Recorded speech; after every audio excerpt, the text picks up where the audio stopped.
苦乐清凉是获得2013年中国民间文艺三花奖的作品。远远看去，画面精致，颜色自然，就像一幅绚丽的油画。可走近一看，却又没有想象中油画创作的笔触，取而代之的是一根根交织的线条，让人不禁疑惑：这真的是一幅油画作品吗？杨飞，你这是画了哦！你仔细看，我这是编的，这是用桌子编的苦乐清凉彩色作品。不知道大家是不是像我一样惊叹，油画一样精美的艺术品，居然真的是由竹编织出来的。但是这如此精致细腻的线条，真的是由竹子而来的吗？这肯定是竹子编的。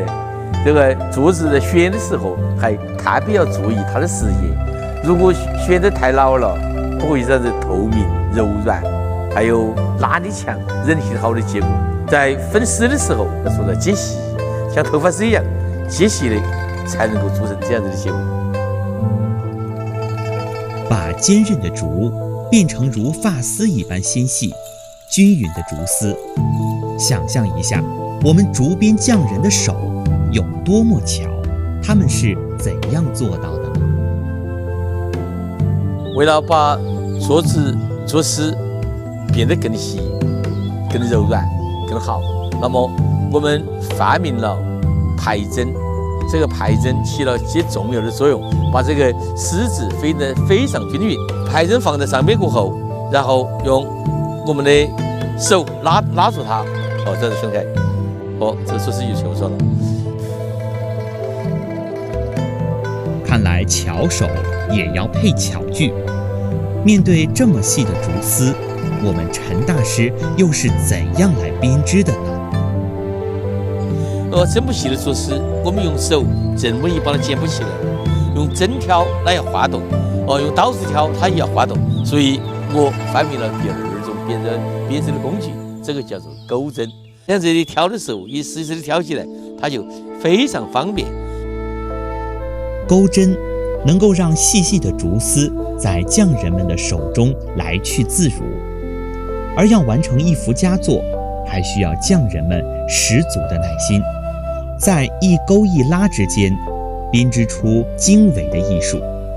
精微交织赋予了彩色竹编多维的空间，而细腻自然的颜色则给予了它丰富的灵魂。那彩色竹编丰富的颜色是编织完成后才染上去的吗？彩色竹编不能够编来描上去，因为竹子它有一个最大的特性，就是它很容易跑散。如果你把这个水一放在上面去了过后，它呢一下子就全部晕开了，就成了一股粥，就不好看。实验证明，在编织完成的作品上描颜色是行不通的。为解决染色的难题，陈大师另辟蹊径，经过半年多的探索、反复试验，最终研发出了独有的染色工艺。染、揉、描、并。染是大块的色彩染上去编，揉就是过渡山的部分，比如说像这个起的过渡山的部分，要有基本是干粉状，要把它揉上去。然后呢，细的地方，非常细致的地方，比如说像眼睛像每个人的眉毛这个地方，那么我们就要用笔把它好好的描一下，把它描到上面去。在拥有一幅像苦乐清凉一样精美的彩色竹编之后，我想大家跟我一样，都关心它会不会因为时光的流逝而变色褪色。彩色竹编要不褪色，我们进行了一系列的处理，最重要的是我们用蜡笔把它全部封涂成一次，这样子干了过后，它就和自然的水分完全干开，我们的作品就可以一半年都不会褪色，一半年都不会变。一根竹跨越山山水水，来到竹编匠人手中，化作千丝万缕，披上万千彩霞。在奇思妙想的碰撞中，交织成一幅幅精美的画作，将大美河山、和美生活展现在我们眼前。我们的作品一定要回归到自然中去，把它的色彩、把它的大小、把它的高矮，完全和自然界一模一样。那么这就是最好的作品，因为大自然是最美的艺术史。